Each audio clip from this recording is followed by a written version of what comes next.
실시간 재난안전정보방송 재난안전 119 안전토크 시간입니다. 오늘은 이송규 한국안전전문가협회장과 여름철 에어컨 화재와 장마철 대책 알아보겠습니다. 회장님 어서 오십시오. 네, 안녕하세요. 반갑습니다. 많이 더워졌습니다. 네, 그렇습니다. 이제 뭐 여름이 성큼 왔는데 네. 저도 어제 방에서 에어컨 틀었어요. 아, 그렇습니까? 근데 에어컨 화재가 네. 최근에 참 많아졌다고 들었습니다. 그렇습니다. 얼마나 많이 지금 늘어났습니까? 에어컨 이제 사용량도 많아지겠죠. 날씨가 더우니까. 그래서 이제 통계를 보면 이건 소방청 통계거든요. 근데 이제 5년 동안 통계입니다. 2019년부터 23년까지 237건이 발생했어요.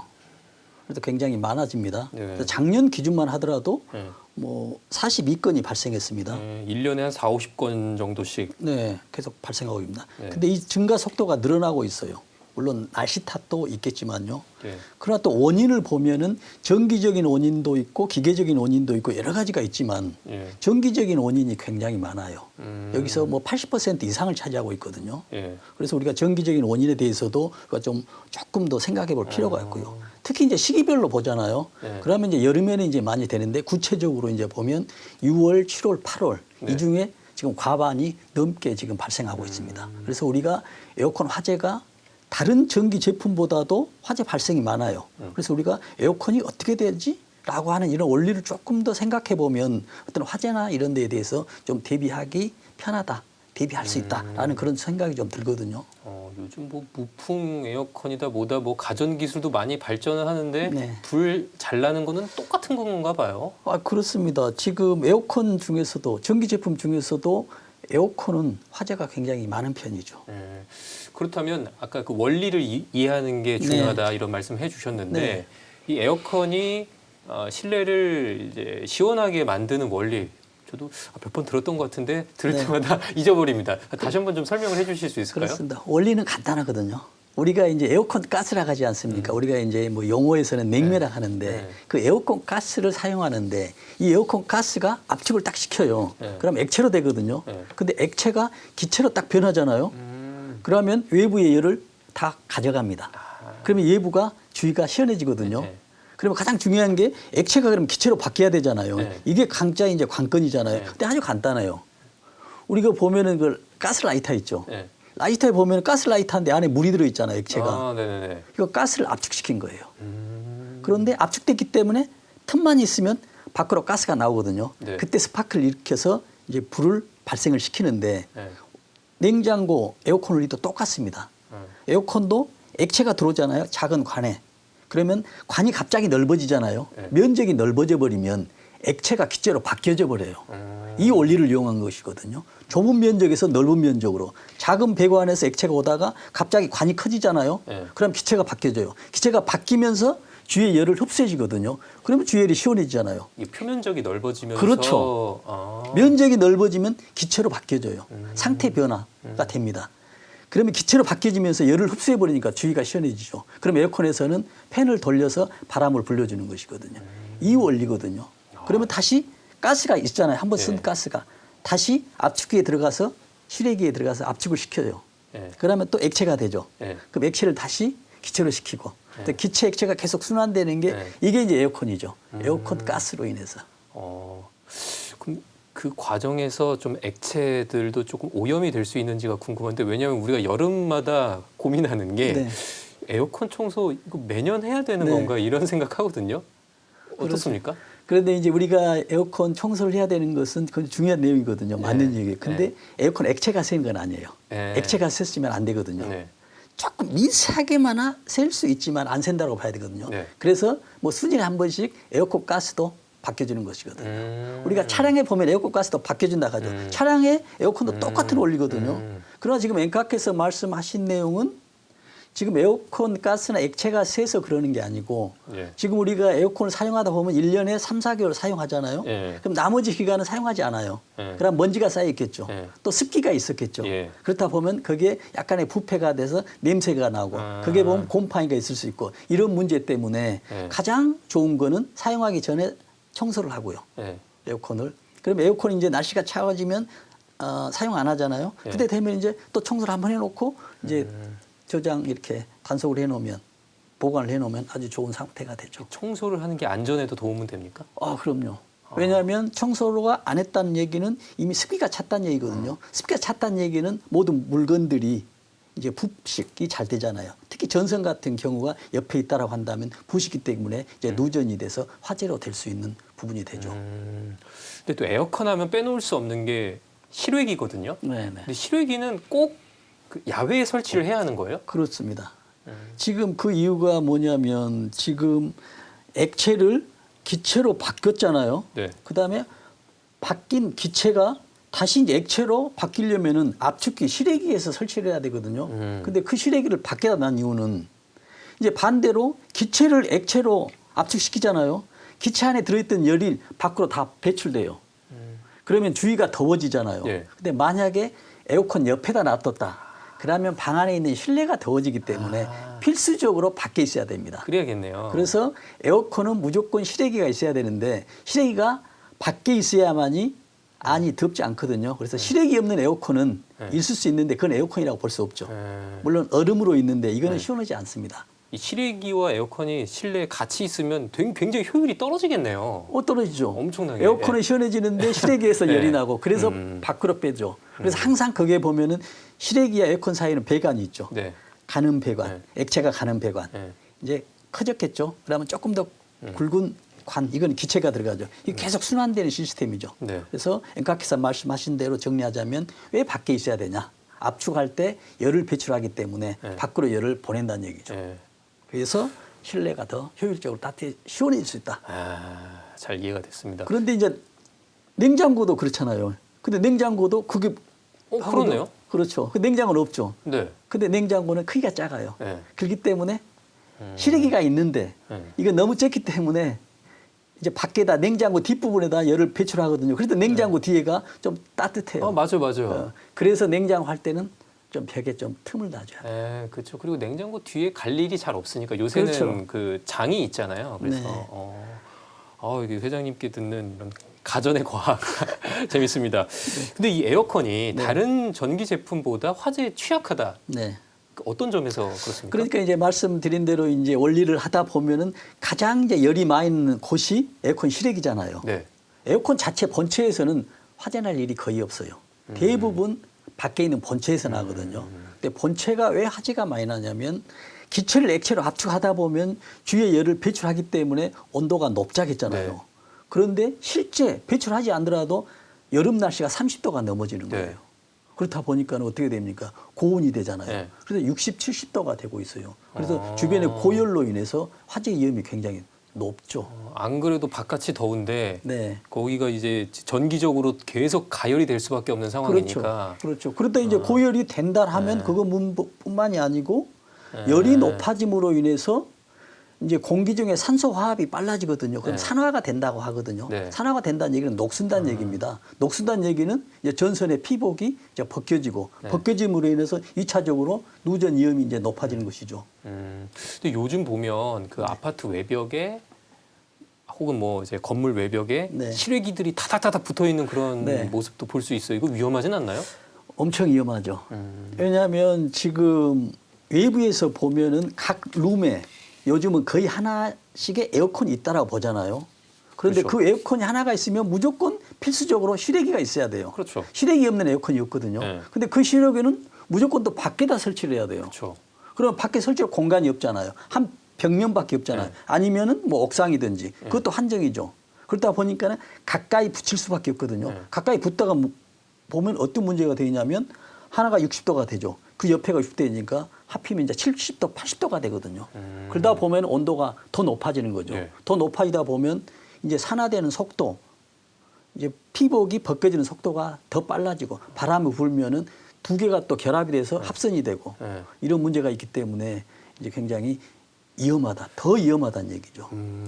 근데 그렇게 다닥다닥 설치하는 게 법으로 뭐 금지돼 있거나 그러진 않아요? 뭐 법으로까지는 금지돼 있는데 공고사항은 있습니다. 뭐 거리를 좀 둬야 된다. 아니면은 또 우리가 길을 지나가다 보면은 그 압축기에 바람이 나오니까는 좀 약간 좀 불쾌하지 않고 있잖아요. 네. 그래서 뭐 가려야 된다, 몇 네. 미터 이상 해야 된다 이런 규정들이 있지만은 일반 어떤 벌금 사항은 아니기 때문에 공고사항으로는 돼 있습니다. 이 실외기에서 불이 붙었을 때 네. 굉장히 좀 당황스러울 수도 있을 것 같은데 그렇습니다. 혹시 뭐 물을 뿌리거나 이렇게 하면 뭐 전기 감점이라든지 네. 또 위험해질 수도 있습니까? 그렇습니다. 그런 이제 상황에 따라서 이제 달라지는데 물을 부었을 때 더 위험해지는 상황도 있습니다. 왜냐하면 그래요? 내가 감전될 수가 있거든요. 그렇죠. 그러나 이제 나하고 완전히 떨어져 있다라고 네. 했을 때 물을 부었으면은 이제 더 좋아지는 효과도 있습니다. 그러나 우리가 이제 순간 당황하니까 뭐 여러 가지 뭐 손으로 할 수 있는데 네. 절대 안 되고 물로 일단 할 수 있는지를 파악을 해야 되는데 이것도 쉽지 않습니다. 네. 그러나 물을 지속적으로 했을 경우에 물이 주변에 많이 있었을 때 특히 이제 베란다 같은 경우에 그 실외기가 설치되어 있지 않습니까? 베란다는 이제 바닥이기 때문에 물이 잘 흐르지 않기 때문에 그 물로 인해서 누조로 인해서 감될 수 있기 때문에 꼭 주의를 해야 되겠습니다. 그리고 베란다나 이런 테라스 같은데 네. 설치된 실외기에 뭐 가까이 가보면 이제 손에 막 온기가 느껴지고 열기가 느껴지기도 하잖아요. 네. 통상 이 실외기 온도가 어느 정도 수준이죠? 그러니까 실외기 온도 자체만으로 인해 가지고 하피면 한 7, 80도까지 됩니다. 60도가 지금 넘어가는 이런 상황이거든요. 그래서 60도 이상은 기본적이고요. 네. 그러다 보니까는 이제 뭐 산화되는 것은 물론이고 거기에 인해서 어린아이들 같이 손을 만지거나 하면은 맞아요. 이제 화상 입을 수도 있고요. 네. 이로 인해서 화재가 발생할 수 있는 여러 조건이 되고 있죠. 조심해야겠네요.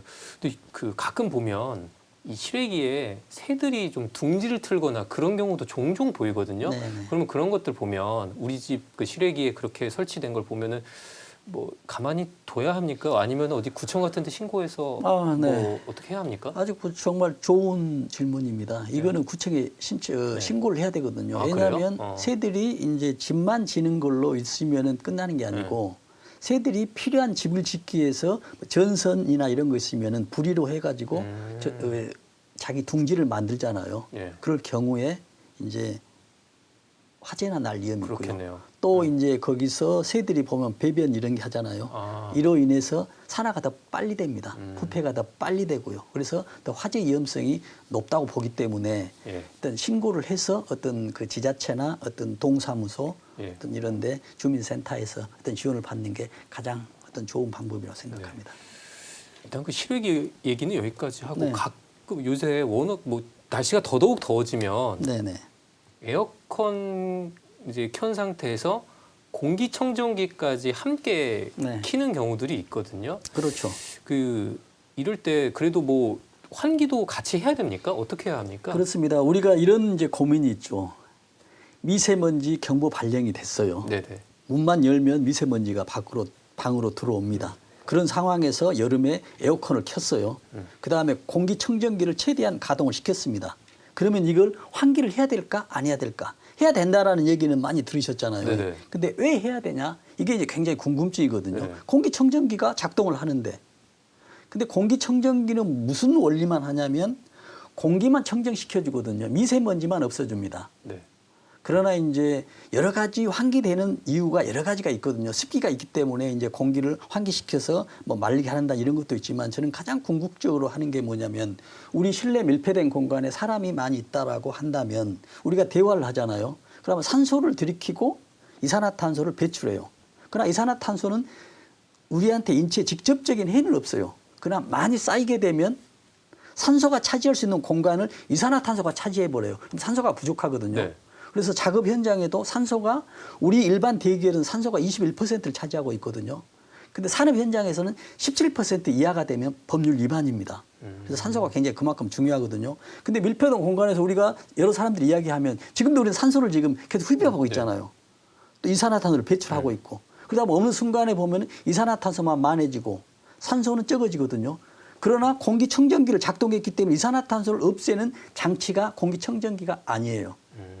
그래서 요즘 그 공기청정기 광고에 외부 공기를 들여온다라고 이런 광고도 있습니다. 이게 이제 조금 한 단계 올라가는 공기청정기거든요. 그 산소 농도는 계속 낮아진다는 얘기죠. 말씀이신 거죠? 예. 이산화탄소 농도는 올라가고. 그래서 그 학교 교실에 이산화탄소 농도 규정이 있어요. 1000ppm이거든요. 예. 그래서 실험을 해봤습니다. 예. 뉴스에도 나왔었거든요. 어떤 게 있었냐면 지금 학교에 미세먼지가 굉장히 많은 날 공기청정기를 최대한 활용하고 문을 닫고 수업을 한 다음에 1시간 뒤에 이산화탄소와 산소 농도를 측정해 봤거든요. 산소 농도는 굉장히 떨어지면서 미세먼지는 하나도 없어요. 네. 그런데 이산화탄소 농도가 규정 위반의 배가 되고 있어요. 1000ppm 이내거든요.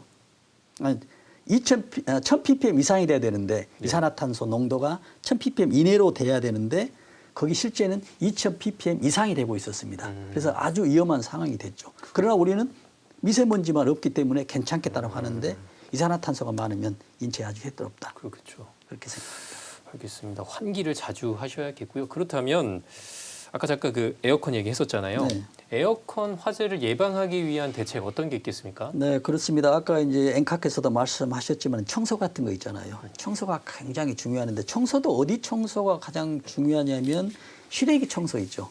실외기 부분에. 네. 그 부분에 온도가 올라가고 먼지가 또 외부에 있기 때문에 네. 먼지가 많이 쌓이잖아요. 그리고 눈으로 확인했을 때 전선이 좀 피복이 벗겨졌다라고 하면 어떤 이제 설치하는 그 업체 있잖아요.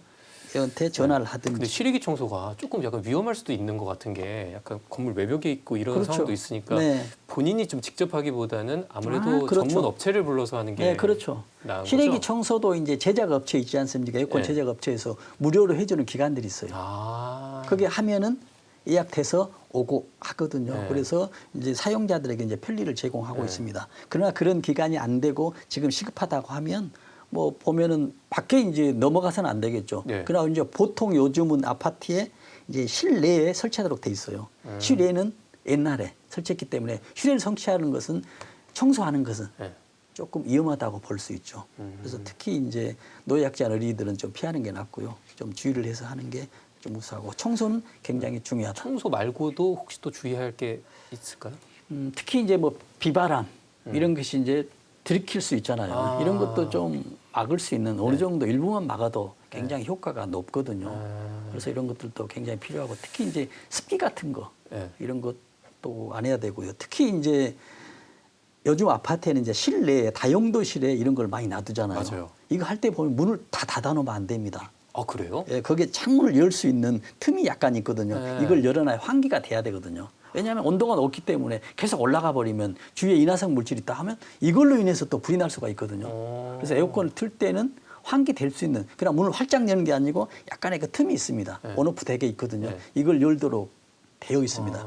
그리고 이제 다용도실에 설치하다 보니까는 에어컨 실외기 주위에 가연성 물질이 또 가까이 놓을 수 있거든요. 네. 이것도 멀리 그렇죠, 좀 떨어지셔야 되죠. 네. 그래서 기준상으로는 뭐 10cm 이상 네. 띄워놓게 하락하거든요. 그래서 아예 멀리 떨어져 있는 것이 가장 좋은 방법이 되겠죠.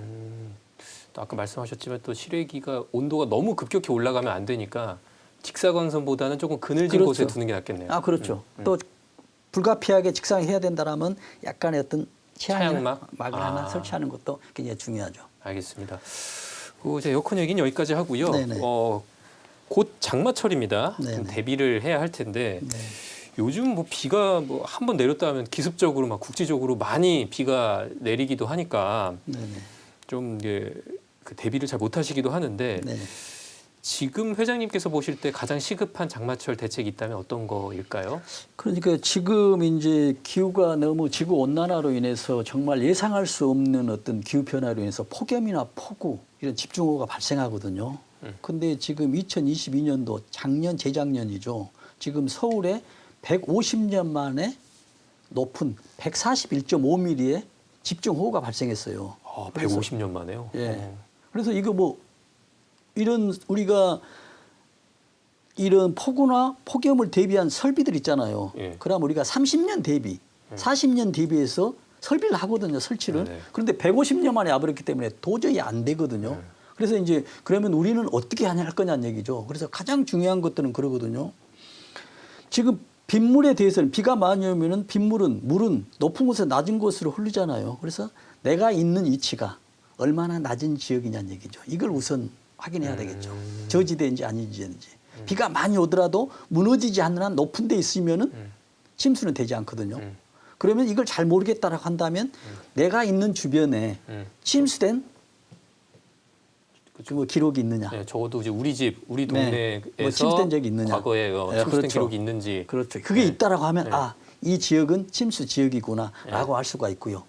또 하나는 뭐냐면 갑자기 이제 공사를 하고 있어요. 네. 그러면 공사장에 있을 경우에는 침수로 인해서 이제 붕괴가 될 수도 있고요. 또 이미 공사가 다 됐다 하더라도 내가 문제가 될 수 있거든요. 그러면 우리 집 주변에 산에서 무슨 대형 도로 공사를 했다. 아니면 태양광 설치를 했다. 그러면 설치 중인 공사 중에서도 문제가 되지만 설치 후에도 문제가 되거든요. 왜냐하면 지금 우리 토질은 물을 흡수하게끔 돼 있거든요. 투수층이에요. 예. 그러나 시멘트가 딱 들어가면 물을 흡수를 하지 않거든요. 예. 그래도 그 전에는 우리가 1, 20년 전에는 어떤 문제가 있었냐면 지금 예를 들어 태양광 설치를 하며 무슨 공사를 하면 그 공사된 건물이 무너졌어요. 네. 그러나 지금은 태양광 설치를 하면 태양광 설치는 무너지지 않아요. 왜냐하면 예. 튼튼하게 하기 때문에. 네. 그러면 안심이다라고 하는데 네. 여기서 이제 문제가 발생되거든요. 어떤 문제죠? 왜냐하면 태양광 설치하는 면적이 1000평이다라고 네. 했으면은 그 1000평에서는 그 전에는 그 1000평에 물이 계속 흡수를 됐었는데 이 시멘트가 온 이후로 1000평에 있는 물이 흡수가 되지 않아요. 아, 그 태양광 설치할 때 거기 콘크리트 깔아야 되는군요. 그렇죠. 아. 당연히 깔아야 되죠. 그렇지 않으면 이제 다 무너지니까요. 굉장히 튼튼하게 합니다. 하중을 견뎌야 되니까. 그렇죠. 네. 그러다 보면 전부가 밑에 보면 다 시멘트예요. 아. 그러면 거기에 물이 흡수되지 않아요. 그럼 흡수되지 않으면 물은 흐르겠죠. 흐르는데 어느 저지대에 가면은 물이 모이는 게 있잖아요. 고이겠죠. 그러면 작년보다 더 물이 많이 오죠. 이로 인해서 약한 지대, 약한 건물들은 붕괴될 수 있죠.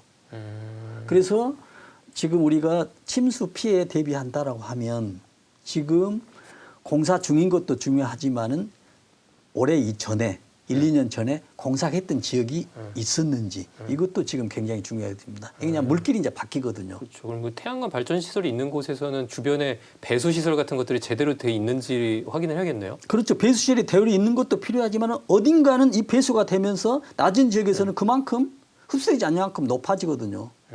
그래서 작년 같은 경우에 일본에서 대형 그 산사태가 무너졌거든요. 예. 제가 사진을 보니까는 그 경사진 이측에 태양광 설치가 있었어요. 저는 그것이 간접적인 원인이라고 저는 판단을 했어요. 근데 그 태양광은 무너지지 않았어요. 멀쩡하게 있었는데. 네.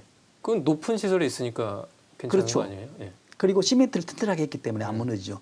그러나 거기에 흡수될 수 있는 물들이 흡수되지 않고 어딘가 흘러내렸기 때문에 지금 침수되고 산사태가 나는 것이죠. 저는 그렇게 판단하고 있습니다. 그런 상황이 발생할 수 있기 때문에 그런 상황들을 이제 우리 주민들이나 국민들은 그쵸. 확인하고 있다라고 그쵸. 한다면 정말 확인하고 네. 문의하고 그렇죠. 우리 집, 우리 동네, 또 내가 일하는 곳이 침수 예상 지역인지 네. 그런 것들을 확인을 해야 하는 건데 혹시 이런 거를 뭐 인터넷이라든지 침수 예상 지도 같은 데가 있습니까? 확인할 수 있는? 산림청에서 어떻게? 예. 다 이렇게 하고 있습니다. 아, 산림청 근데 홈페이지 들어가면요? 홈페이지 들어가면 예. 확인할 수 있는데 아이러니하게도 사고 났던 대부분이 예. 침수 예상 지역이 아닌 곳에서 나오고 있습니다. 아, 그건 왜 이유가 그래서 뭔가 이제 예상치 못한 그래서 침수 예상 뭐 어떤 지도 이런 게 있냐 없냐가 중요한 게 아니고 그 내용이 어떻게 충실하게 어떠한 콘텐츠로 어떠한 제이냐가 이제 가장 중요한 거죠. 그러나 거긴요. 예. 그런 지도는 있습니다. 침수 예상 지도는 있는데 예. 지역은 있는데 발표는 했는데 그 지역이 맞지 않다. 절반은 맞고 대부분 틀리다. 아, 그렇게 보고 있습니다. 그럼에도 불구하고 확인할 필요는 있겠죠. 그렇죠. 회장님이 그 특히 지난해 서울시 도시안전명예회 네. 시장으로 위촉되셨는데 어떤 일을 이제 하시는 거죠? 그렇습니다. 이제 우리가 서울 명예시장 어떤 서울시 그 의회 조례에 의해서 예. 각 15개, 16개 분야에 대해서 어떤 산학현 뭐 경력이 있는 이런 사람들을 위주로 해서 명예시장을 위촉을 하거든요. 그래서 저는 이제 도시 안전 쪽에 예. 어떤 산학현 뭐 또 공기업 경력까지 있어서 예. 그런 경력을 활용해서 서울시하고 이제 활동을 하고요. 또 의견 소통을 하고 정책 제안도 하고 그래서 서울의 안전을 위해서 서로 상호 협력하고 저도 노력하고 있는 그런 상황이 되죠. 네, 저희 서울 시민들 안전을 위해서 노력을 하고 계셔 주시고 그 서울시에서 침수 예보제를 시범 운영했는데 이게 어떤 건지 조금 설명 부탁드립니다. 그렇습니다. 그래서 지금 2022년도에 아까 말씀했다시피 150년 만에 기록 141.5mm 시간당 엄청난 거거든요. 예. 근데 그 비가 와서 피해를 많이 봤잖아요. 그래서 서울시에서 작년부터 이제 오세훈 시장이 들어서면서부터 어떤 제도를 하냐면 침수 예보 경보제거든요. 네. 우리가 호우 경보제가 있거든요. 비가 많이 온다. 근데 이건 호우 경보가 아니고 침수거든요. 예. 그러니까 물이 많이 와서 침수 되겠다 안 되겠다를 예보하는 겁니다. 근데 예. 우리가 대충 이제 보면은 대부분 그렇죠. 침수 된다는 것은 비가 많이 와서 침수가 되는 경우가 있죠, 대부분. 그러나 예. 그렇지 않는 경우도 있거든요. 예. 어느 제방이나 뚝이 무너져서 침수되는 경우도 있거든요. 그래서 이제 우리가 호우 경보나 할 때는 보통 뭐 3시간, 12시간 얼마나 강수량이 돼 있냐 이 기준으로 따라서 하는데 지금 침수 예보는 그게 아니거든요. 15분 간격으로 하거든요. 15분 간격에 뭐 20mm가 내렸고 네. 그다음에 또 보면은 뭐 거기에 시간당 55mm 이상이 됐다라고 했을 경우에 침수 경보를 합니다. 또는 뭐 15분당 뭐 30mm가 됐거나 아니면 또 가장 중요한 게 침수 있잖아요. 예. 도로 침수가 15cm 이상이 되고 있어요. 그럼 비가 안 왔더라도 15cm가 된다라고 하면 예보를 발령을 합니다. 그럼 그 예보는 어디서 발령하냐면 서울에서 지자체 각 구 있잖아요. 예. 강남이면 강남구, 뭐 또 소방청이면 소방청에 일단 예보를 합니다. 예. 그러면은 지자체에서 그 내용을 보고 현장을 가서 확인을 합니다. 확인을 해서 조치가 안 되잖아요. 그러면 재난 문자를 각 시민들 주민한테 이제 발령을 합니다. 그래서 서울시가 지자체에 발령하는 것은 침수 예보제고요. 또 우리 주민들이 받은 것은 침수 경보제입니다. 예. 그래서 침수 경보제가 발령 받았다라고 한다면 굉장히 내가 사는 지역이 지금 침수가 될 수 있다라는 것은 아주 위험한 상황입니다. 그래서 대처를 빨리 해야 되거든요. 예. 그럼 이런 침수 예보제가 지난해에는 서울시에서 시범 운영이 됐는데 뭐 다른 전국으로 확대가 된다면 좀 더 신속한 조치, 신속한 그렇죠. 대응이 가능하겠네요. 그렇죠. 우리가 이제 비가 많이 온다라고만 얘기했는데 특히 강 옆에 같은데 특히 뭐 광주나 포항 같은 데서는 강 옆에 있는 주민들에게 침수 예보를 하고 있거든요. 그래서 도입을 하고 있는데 저는 뭐 광주 뭐 포항뿐만이 아니고 전국에서 서울시를 좀 벤치마킹하게 되면 어떤 네. 침수에 대해서는 더 이제 할 수 있겠죠. 음. 더 대비도 할 수 있겠고요. 매년 근데 참 장마로 인한 침수 피해, 뭐 몇 년 전에도 뭐 강남역 침수 피해 우리가 모두가 겪었잖아요. 그런 일들이 계속 좀 발생을 하는데 네. 이런 침수 피해를 막기 위해서 실질적으로 필요한 정부의 대응이 있다면 네. 어떤 정책 제안 어떤 거 해주실 수 있을까요? 네. 지금 이제 오세훈 시장이 이제 출범하면서 이제 가장 침수에서 이제 크게 바뀐 게 뭐냐면 빗물 터널이라고 들어보셨죠? 네, 대도심, 예. 대도심 터널 여러 가지 터널, 표현하거든요. 근데 우리가 쉽게 이제 빗물 터널인데 예. 터널처럼 돼 있다는 얘기입니다. 예. 수십 메타의 터널이 몇백 메타로 돼 있거든요. 여기에 이제 물을 갖추는 거예요. 아까 이야기했었던 양천구에 있던 게 32만 톤 이게 빗물 터널입니다. 이게 하나 우리가 유일하게 있거든요. 예. 이걸로 인해서 2022년도에 양천구에 비팩 하나도 없었어요. 맞아. 항상 양천구 신월동 매번 비 네. 피해가 많은 곳인데 그럼에도 불구하고 150년 만에 많은 비가 왔는데도 그 양천구의 빗물 터널 32만 톤으로 인해서 피해가 없었어요. 그래서 서울시에서는 즉시 이제 빗물 터널을 만들려고 하거든요. 네. 그런데 지금 6개의 빗물 터널을 만듭니다. 근데 1차적으로 지금 3군데 강남과 강화문, 예. 도림천 이 3군데는 2027년까지 완공을 목표로 하고 있거든요. 그래서 이것이 완공이 정말 하루라도 빨리 완공되길 바라면서요. 예. 또 이제 구체적으로 제가 정책 제안을 한다면 우리는 지금 빗물을 무조건 버리는 것으로만 생각하고 있거든요. 그렇잖아요. 그렇죠. 근데 만약에 우리가 빗물을 저장해서 활용을 한다라고 생각한다면 빗물의 터널, 그 대심도 터널 역할을 할 수가 있어요. 예를 들어서 그렇죠. 이런 가정을 해봅니다.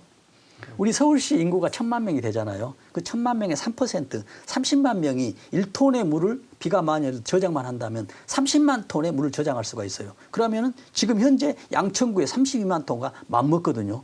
그럼 우리 국민 3%만, 서울시 3%만 1톤을 저장하면 그럼 1톤이 얼마나 크냐면 그렇게 크지 않아요. 우리가 큰 대야 있죠. 가로 1m, 세로 1m, 높이 1m 이게 1톤이거든요. 이 정도만 3%만 저장하면 빗물 터널 효과도 되거든요. 그런데 이 피해만 줄이는 게 아니고 이제 빗물도 에너지다는 얘기죠. 예. 우리나라도 지금 물 부족 국가거든요. 그렇죠. 물도 자원이죠. 그렇죠. 이제 자원화해야 됩니다. 그럼 물을 저장했다는 걸 이제 화장실용이나 청소용 아니면 나무에 식수 있잖아요. 네. 여기에 활용하게 된다면은 에너지로 자원 활용할 수 있다는 얘기죠. 그래서 지금 서울시에서는 올해부터 이런 활동을 하고 있습니다. 비가 오면 10cm 물 가둬두기. 그러나 이제 정책적으로 아파트 건설할 때 물탱크를 만든다는 얘기죠. 그래서 거기에서 화장실용이나 아니면 청소용으로 쓸 수 있다라고 그렇게 볼 수 있죠. 알겠습니다. 그 마지막 질문인데요. 그 이번 여름 좀 아무런 뭐 재난 이런 거 없어야 될 텐데 폭염과 장마를 대비해서 시청자분들에게 당부하고 싶은 말씀 있다면? 네, 그렇습니다. 지금 우리가 폭염이나 폭우는 정말 막을 수는 없습니다. 그렇잖아요. 그러나 그 폭염이나 폭우 어떠한 자연 재난도 막을 수는 없지만 그로 인한 피해를 줄이는 것은 우리 국민들이 어떻게 하냐에 따라서 줄일 수가 있거든요. 저는 이렇게 이야기하거든요. 아무리 그 골든타임 있잖아요. 골든타임 굉장히 중요하다고 하잖아요. 아무리 중요한 골든타임도 굉장히 중요하지만 더 중요한 건 골든 액션이라는 얘기죠. 우리가 사전에 어떻게 하냐는 얘기죠. 일기예보가 발령이 됩니다.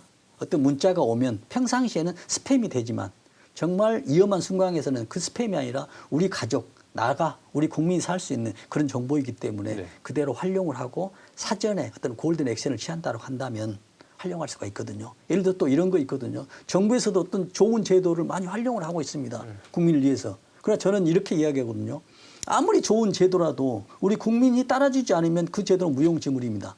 설령 제도가 아니 나쁘더라도 우리가 안전하게 행동한다면 진짜 안전해질 수가 있거든요. 그래서 가장 중요한 것은 우리 국민들의 골든 액션이다. 여러분들의 어떤 행동 하나가 우리 가족, 나를 행복하게 할 수 있다라는 그런 말씀을 마지막으로 드립니다. 네, 오늘은 여기까지 듣도록 하겠습니다.